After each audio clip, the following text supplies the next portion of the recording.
Welcome to the Mothership Explorers. Good morning, good afternoon, good evening, wherever you are in this world. This podcast is dedicated to you, the mom. Hey, Elle, how are you? I'm doing good. How are you? I'm good. I'm good.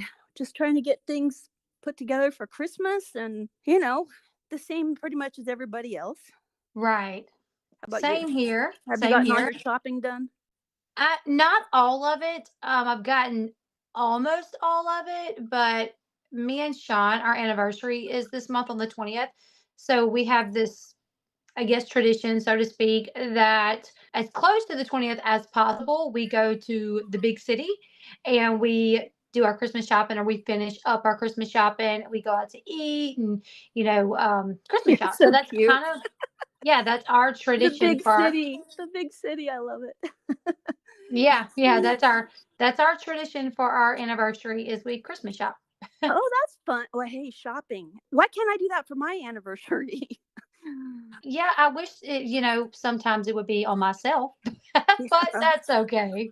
You got married really close to Christmas, and I got married really close to the 4th of July, if not on the 4th of July. I was gonna say on the 4th of July because it changes, but it doesn't change. It doesn't change. I was trying to be a little mysterious about it, but we got Oh, married. gotcha. We got married on July 3rd. So Gotcha. Okay. I wanted to do July 4th, but then nobody would have come. It was hard to get people to come as it was because everyone goes out of town. Right. Yeah. We don't do a big celebration for the 4th of July. I mean, we will do, fireworks here with our kids, but we don't do anything like super big. Well, I take that back. I do take that back. Since my in-laws moved in behind us, they have a pool. So like the past 2 years, I think we've went to their house and the kids have swam, we've barbecued and we've popped off fireworks. That's the perfect 4th. Yes. It's fun. Yeah. So, yeah, that sounds like a perfect 4th of July. That's what most people do here too. I'm sure that's what most people do most places. If you can go swimming, it's usually so dang hot. Mhm. Yes. But here we are in December talking about July. I know, right? Right. So it's not so hot anymore. And what do your kids like to do during the winter? Like what kind of activities? Well, Eli, I mean, we have sports during the winter. I mean, Eli just wrapped his basketball season, but he's actually starting biddy ball in January, which is just another form of basketball for the school. And then football lasts until like November or something. I don't know. So they still have their little things that they do, but here Is at there home, is there ever a month where you're not going to a game? of some sort. It doesn't seem like it. It does seem like I'm always going to some sort of game, football, basketball, baseball, something. I want to get you like a shirt that says number one mom fan. Oh, I know. I definitely need something like that. Yeah, or like a baseball cap, something. You need I something have, that I do have like football mom, basketball mom. Like I do have those types of shirts. I'm gonna make you a helicopter mom. Well, yeah, I don't have that one, but I know, because you're not. I'm just teasing. I would definitely wear it though. Well, you said you would take the title last time we talked, so I'm just pulling your leg. Gotcha. Just Yeah, I'll take teasing. it. I'll take it. So our guest flaked, and Yes. I'm disappointed, but it is what it is. So we're going to talk about something that we were originally going to talk about that got screwed up by our audio. So Right. we're gonna talk about two things. One, miscarriages, and then later we're going to talk about 3-year-olds and monsters. Hmm. Good old monsters. Right. So have you ever had a miscarriage? I have had a miscarriage. I've shared this on my YouTube channel as well. I had a miscarriage in between Dakota and Kennedy. I had Dakota in 2015, and then I miscarried in 2016, and I had Kennedy in 2017. Oh my goodness. Boom, boom, boom. Boom, boom, boom. Yes. 4th of It, July. it was a pretty, yeah, it was a pretty traumatic experience. I do say so myself. Before I went through a miscarriage, I didn't really understand much about it. Obviously, I felt bad for people that went through them. I never knew how to approach someone that went through a miscarriage. I always thought like, "Oh, don't bring it up, don't bring it up because it's sad. You don't wanna make them sad by bringing up their miscarriage." So, like, if I knew I mean, I knew people that had miscarriages, but I didn't bring it up. If they brought it up, I would speak about it, but I did not bring it up ever. Right. But one thing that I realized after having a miscarriage is it is taboo, and I don't know why. Like, it's like people don't like to talk about it. And I would rather if people did, just for myself, it's like your forgotten child that nobody acknowledges because of the way the baby passed or the fact that the baby did pass. Nobody acknowledges it out of fear. And I know it's out of fear that it's going to bring up some raw emotions for the person that suffered the miscarriage.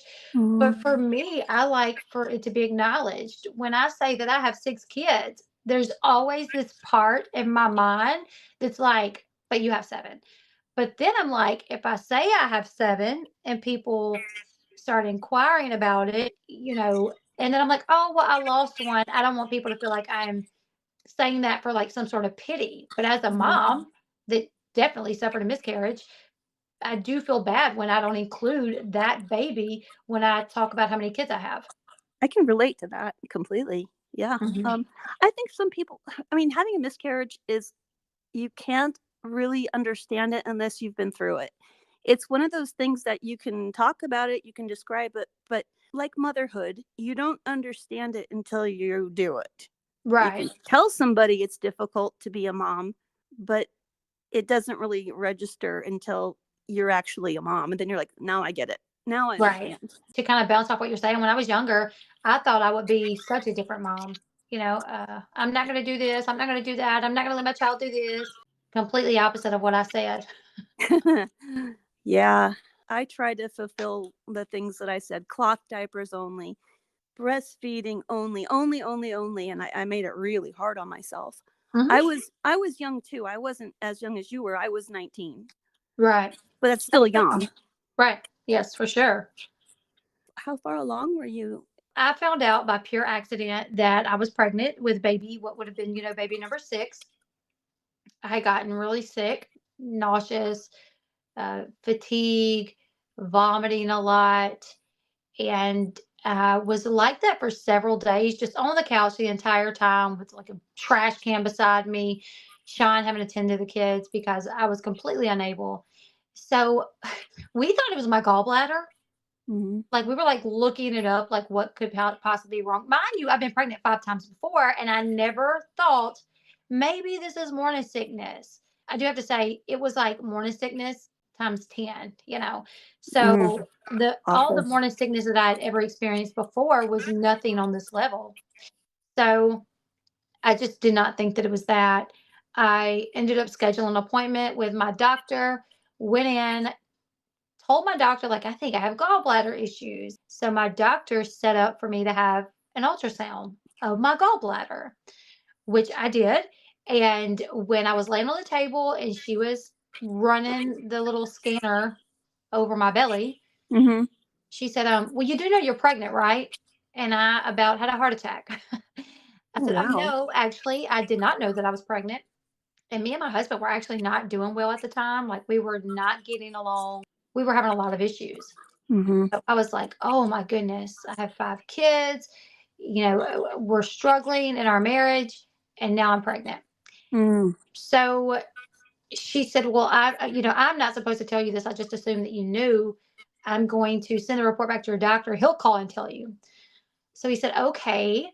And he called and told me, he said I was 6 weeks. Now, whenever I lost the baby, we thought that I was 13 weeks.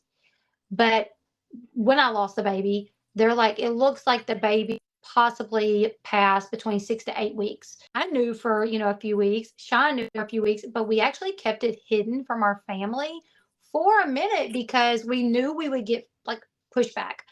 I mean, hello, baby number 6 here. I mean, by the time you get pregnant with like baby number 4, your family's like, "Are you doing this on purpose? Don't you know what causes babies?" Like, I don't know how many times I've been asked, "Well, you know what's causing that, right?" And I'm like, "No, not the Fill slightest me in. clue. Tell me. Tell me, Please, please. yeah, please tell me." So, we was like, you know what, we're just gonna keep it a secret for a little bit. We ended up telling my family due to them kind of guessing. I told my dad because me and my dad's super close. And Mm. my dad is not one of those people that will give you pushback or will say anything negative. And he didn't. When I told him, he was like, "Oh, that's awesome, baby." Like, just so excited about it.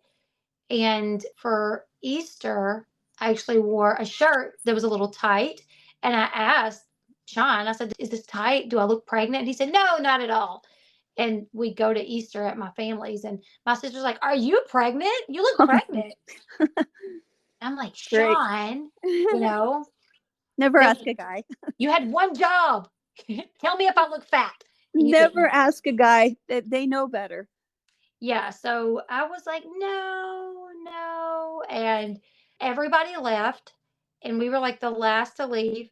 And I went to the bathroom, and when I come back, my sister is like, "I know you're pregnant." So I look over at my dad, who was in the recliner. Everybody left besides like my dad and my little family, which Sean had actually started loading the kids up in the car, so he wasn't inside. So I shot my dad a look like, "You told." And he's like, "I didn't tell, baby. I swear I didn't tell." But that gave it Mm. away, when he was like, well, Mm-hmm.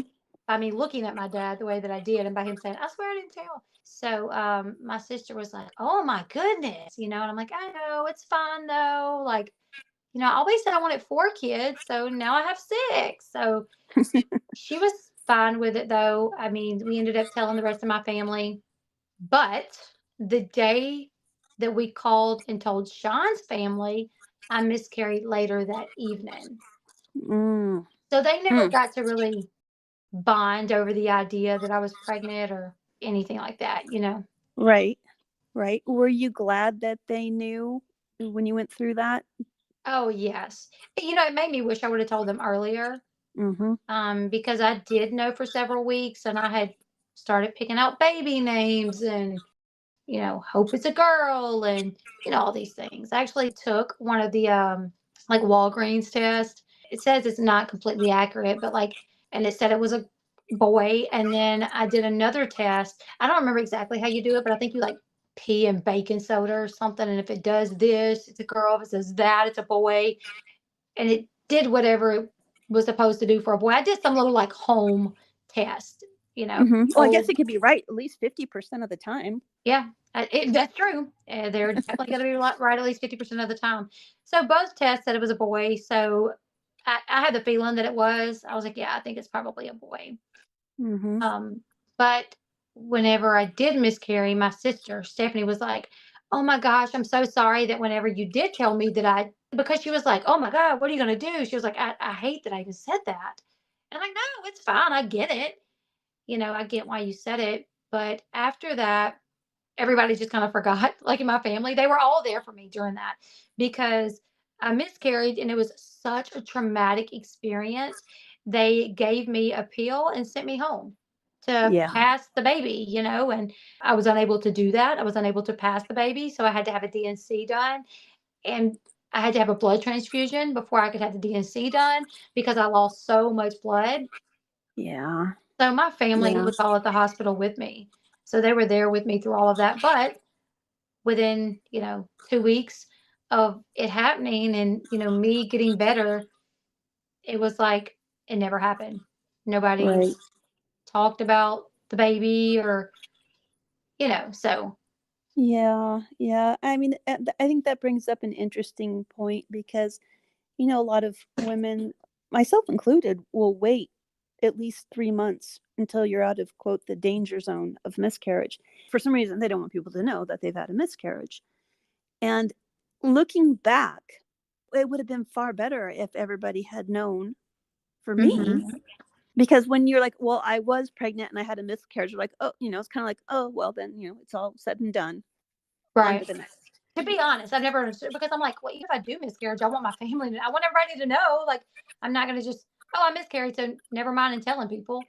Don't even bother Yeah. telling them that I'm pregnant because I miscarried. Well, I would still want people to know. Right. Right. Yeah. I think if I were going to do it again, which I'm not, I would tell my close family or my close friends at least. I don't think I'd announce it to the world, but just, Right. to the people who I'd mean something to me and who I'd want to be around either way. Right. Mhm. I've had 6 miscarriages. That is so crazy. Yeah, and they were all devastating, but the one that really stands out was my 2nd trimester loss. The video that I had up on our channel, the ultrasound was of my baby girl who I lost, Gracie. Mhm. And, I was already feeling her move. I was already in maternity clothing. I worried nonstop, though, from the beginning that I even told my OB, I'm like, I have this irrational fear that her heart is just going to stop. And she's like, oh, no, you're just kind of in between, not really feeling her. So you worry. I'm like, no, I can feel her. And then we went to do the ultrasound and her heart had stopped. And Yeah. she's like, I can't believe that you told me that. And here we are. I'm like, yeah, me either. It was really awful. And I had to go to labor and delivery to have her. That wasn't cool either. It was all really bad. Really, really bad. Right. I've heard of things like that happening before. I actually knew a girl. I mean, she was just weeks away from her due date. I mean, maybe 3 weeks Mm, away. mm-mm, Yeah. And so she had to deliver the baby. mm. See, in a situation like that, the hospitals have really come around with this new idea of making sure that mom sees the baby, holds the baby. And I think that's just fine if that's what they want.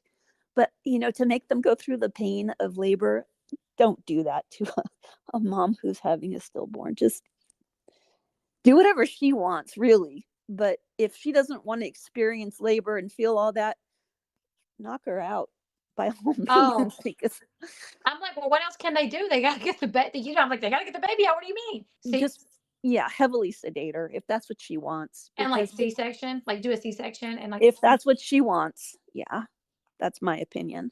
yeah. I mean, I've never been in that experience to where, I had to give birth. I mean, I almost did because when I was at home passing, it literally got stuck and I could not get it out. And my husband even tried. I mean, my husband even got down there and was literally, and the next day I had to go to my OBGYN and she put me up in the stirrups and she tried. She's like, yeah, it's stuck. You're gonna have to have a DNC. I mean, I guess she could have put me in the hospital and said, well, we're just going to get you to push it. If it was stuck and she couldn't pull it out, you probably wouldn't have been able to push it out. Yeah, maybe not. No, I I'm don't think so. so. I don't think so. It was stuck for a reason. She was using instruments, correct? Right. Yeah, you wouldn't have been able to push it out. Yeah. Well, maybe that's why. Maybe she knew, What like, probably happened was you dilated enough for part of it to come out, and then your cervix closed on it. mm, I'm guessing that's what happened. okay. Hard to know. I mean, it's just a guess. Right. Yeah. Just a guess. Right. But it's painful. I mean, they sent me home with those tablets as well. Hmm. And I labored all night long, and I actually had no intention of going to the hospital.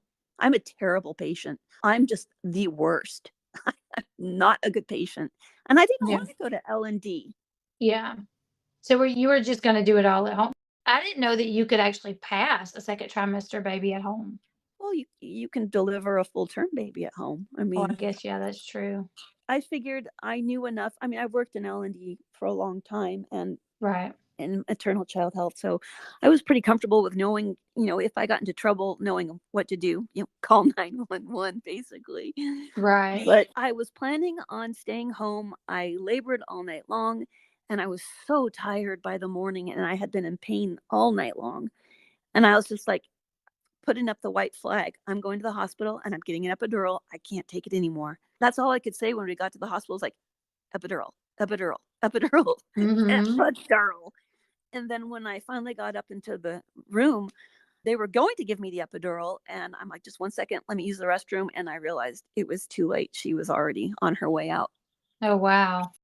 The nurse wasn't thinking. And, I had her and she clamped the cord right away. I'm like, girlfriend, there's nothing to clamp. There's no blood flow. But, I held her. She looked just like Tyler. Oh, And then wow. I, Yeah. and then I was angry. I was really, really angry. Right. I was so mad. And Hmm. I did something that I completely regret, and I can't believe I did this. They gave me that little, where they put the footprints on, Uh-huh.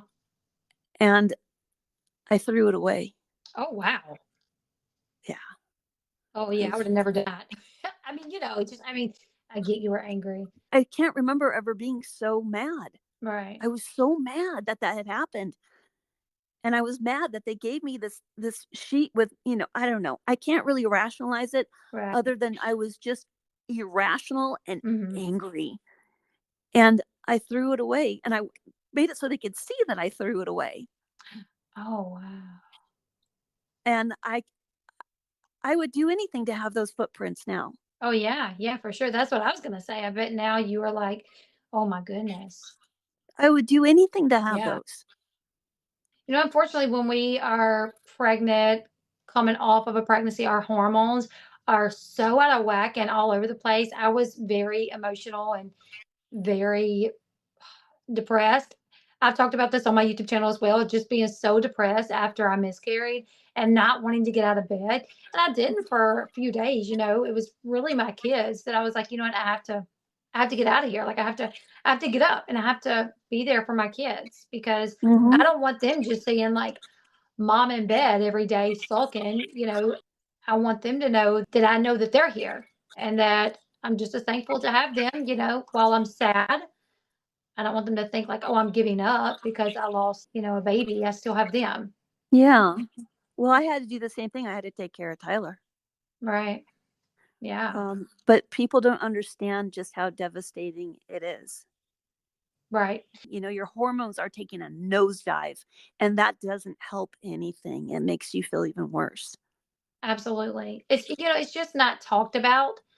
People miscarriage, they go through it, they may talk to their friends and family for the next couple of weeks, and then nobody wants to bring it up because they're scared they're going to upset someone. Yeah, and I think they're also afraid that they don't know the kind of reaction they're going to get from the woman who's had the miscarriage.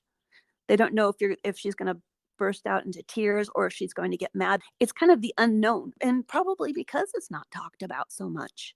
Mhm. People don't know what to expect, and rather than take the chance, they just say nothing. Right. Absolutely. And I know me personally, I would actually like it if, say, when my mom mentions her grandchildren, if she included the one that I lost. Mhm. Says, "Oh, I have this many grandchildren," if she included the one that she lost, but she doesn't. But I'm like, I can't fault her for that because when I say how many kids I have, half the time I don't include it because then you're like, you feel the need to explain. You have 7 kids. Well, yeah, I have 6 here with me, and then one that passed, one that I lost through miscarriage. And I'm so nervous now of like people thinking that I do things or say things for pity. When you come online and you experience so many different people and different personalities and people just questioning every reason you say anything, they think that, you're saying this for this reason, or rather than the fact that you're just saying it because that's how you feel at the moment and that's what you want to say. There's no ulterior motive for you to say this. It's the truth, you know? People are really suspicious, and I think it's because of there have been bad people online Hmm. doing things with bad intentions. What do they call it? A grifter? Yes, yes. I mean, I've never even heard of that word until until YouTube. I had no idea. Yeah, that's a popular word right now. But the people who know you, nobody would ever in a million years think that you're doing that. Anybody who knows you or Yeah, has I would watched hope you not. long Yeah, enough. Nah, yeah, I would no. definitely hope not. You have a really good reputation, I think. From what I've seen, you've got a great reputation. People love you. For the most People part, want to hear you on the podcast. They don't want to hear me. I do feel like I have a lot of people that are very supportive. But I went through that little period where there was another creator doing all kind of videos about me, spreading lies and taking my videos and then twisting them to something that it wasn't. Mhm. I would get sent clips of his lives and see people in the chat, not very many. He never had very many people watching, but still the people and they're like, "Oh, I can't stand her. She thinks she's so perfect." What? Like, no, I don't. Like clearly you don't watch me, or maybe you're just, maybe you don't Well, you how don't in the watch heck me. would they know what you're thinking? If she thinks she's so perfect? Yeah, I've seen it, especially in that one creator's, "Oh, she's so fake. She thinks she acts like such a sweet Southern belle. She's not." And I'm like, "Listen, I never gave myself the title of sweet Southern belle. I'm nice for the most part, but I can also not be nice." You know what I'm saying? Just like anybody else. But Yeah. for 90% of me is a nice person and a Hmm. respectful person. I try to give people the benefit of the doubt. I try to be kind to people, but I am very much the type that if you push me, I may flip for a second, you know? Go a Um, little postal. yeah, yeah, for sure, you Well, know? everybody's like that. I mean, everyone has the ability to get angry. I mean, Exactly. but when you're talking about your personal story of miscarriage, it's not like you're putting up a Cash App Right. sign.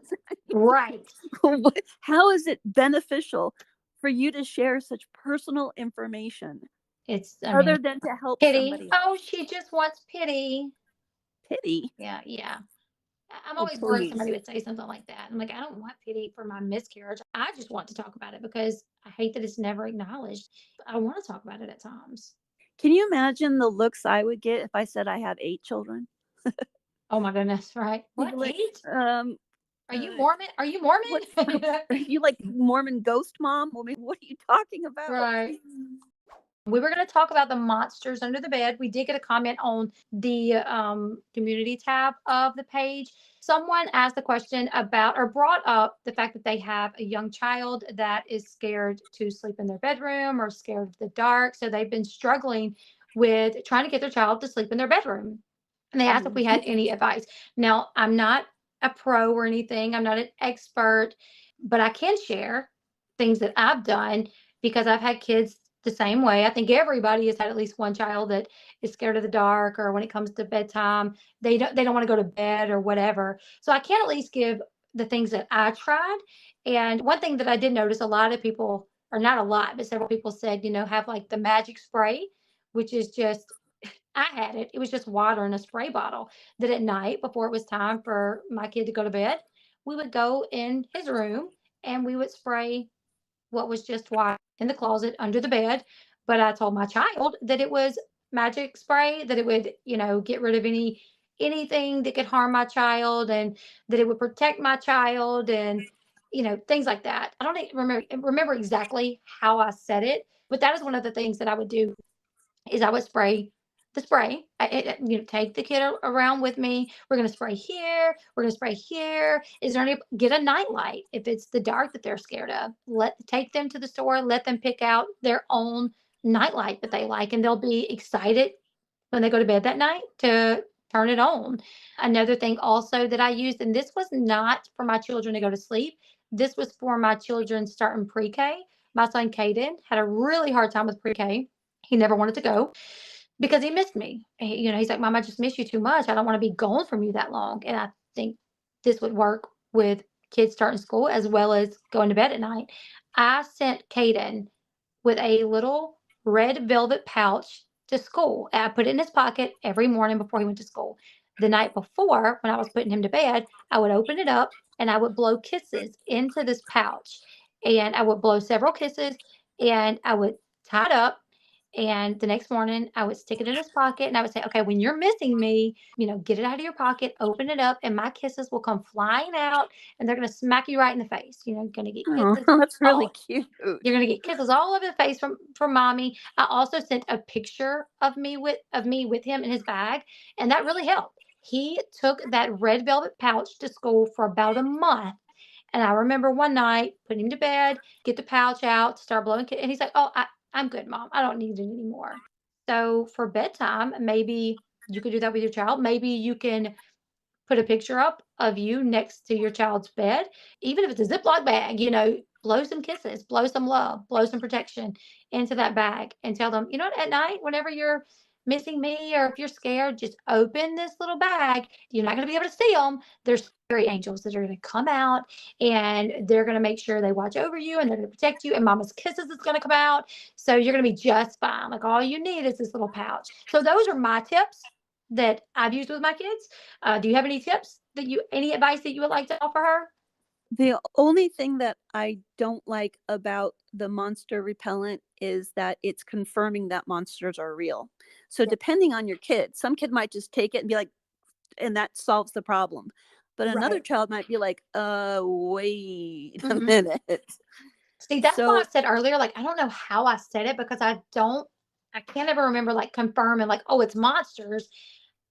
I think it was just like, anything that scares you, like this just protects you. Like this is like special, like magic spray that's just it'll protect you. So I don't think I ever like confirmed, oh yeah, we're getting rid of the monsters, yeah, or yeah. No, anything I like wasn't that. critiquing you. I wasn't critiquing you.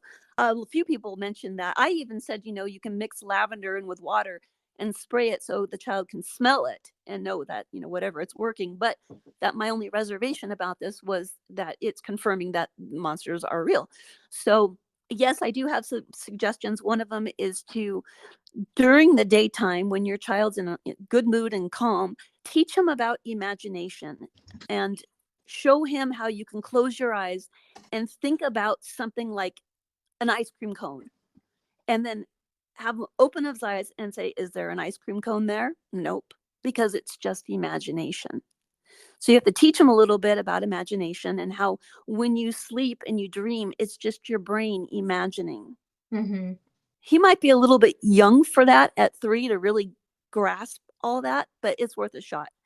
The other thing Right. that, my own experience with this was when Tyler, gosh, when he was really little, he's pretty much nonverbal. So he can't tell me exactly why he was so scared, but he was scared to death to go into his room. And I rearranged all the furniture and that worked. He went back in after that. Yeah, and two, make sure the closet doors are shut. That was something that one of my kids were scared of, their closet door being open. Hmm. And I'm not against moving your child into your room for a little bit. I'm not, and I know I'm probably going to get some people that's like, no, that's the biggest mistake ever. And while it will result in them wanting to sleep in your room, and I'm not saying the bed, I'm not saying bring them in the bed with you, but you Make a know, little bed next to your bed. make a little bed next to your bed. Put a time limit on him. Tell him you can sleep here tonight and tomorrow night, but then we're going to go back to your room. I've Let him know what to expect. Right. I've even slept in my kids' room on the floor holding their hand. Like, I even have done things like that. Like, all right, mommy will sleep in here with you for a little bit. You can go to sleep. Mommy's in here. And, if you don't want to tell them that you're going to sneak out, I guess maybe that's your decision. But they may wake up and be scared when they see that you're not there. But I mean, even, yeah, I've literally laid on the floor and went to sleep in my kids' room to get them to go to bed in their room. I have brought them in my room before. And a lot of people's like, oh, you're going to start bad habits. Well, listen, you may have a kid that if you let them sleep in your room on a pallet on the floor, that they want to try to do that every night. But when that kid gets 8, 9, 10, 10 years, they're not going to want to sleep in your room anymore. That Right. it will not be a forever thing. And No, it's not. And also, too, if the fears come out when the lights are off, leave the lights on. Who cares? Put a Mhm. light in your child's closet. Put a light in anywhere that this your child's afraid of, in the corner, any place. Oh, I know what I was going to suggest. There are these little astronaut projectors on Amazon, and I got one for Tyler.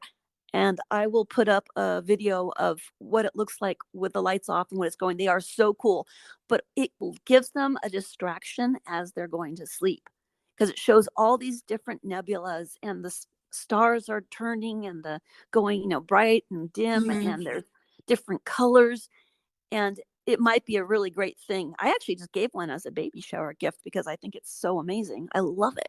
Yeah, And that's a good I idea. play music with it too. I play like the space calming, soothing music. It's like being at a planetarium in there. You're like a big space person, I feel like. Are you like very are you is that like are you You like know a what? I'm not. I'm no? really not. No, no. It does seem that way though, doesn't it? Yeah, because like the name of our podcast is the Mothership Explorers.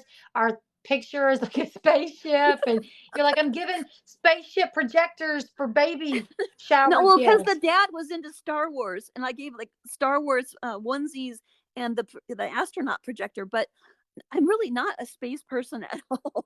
Oh, I just assumed that you were. I did mothership because I was saying like friendship, mothership, mothers who are friends, mothership. And then that, Oh. that means like alien. And then that's how it came into, like, the outer space stuff, but no, I'm not like a Trekkie or anything. Gotcha. I really thought I was like, she is big into aliens and I'm stuff. really not. I'm really, really not. I do wanna follow up on the miscarriage Mhm. story because I had something that really healed my heart a lot, and I wanna Okay. share it. Yeah, I So mean, that could be something that we discuss is how to be there for your friends when they yeah. miscarriage, how to or how if you miscarry, things that I don't even know what I'm trying to say here. So like if How you to have a be there for somebody who's had a yes, miscarriage. how to be there for someone that's had a miscarriage and how you can do things, when you go through a miscarriage, how you can kind of help yourself. So from both sides of the spectrum, going through a miscarriage, Mhm. things that you can do to make yourself feel better, and then having a friend. So everybody make sure they subscribe to this channel. Any links will be in the description box, or you can respond in the comment section of this video. If you want to come on here, we will leave an email address in the description box as well, where you can reach out to us. If you have specific questions or anything, you can just reach out to us via email. Perfect. Yes, perfect. Sounds good. Thank you. Thank you, thank you, and just remember, Saturday evenings, you can huddle around your old radio and listen to our show. Cell phone. Yeah. Okay. All Talk to right. you next time. Yes, ma'am. Bye, guys. Bye.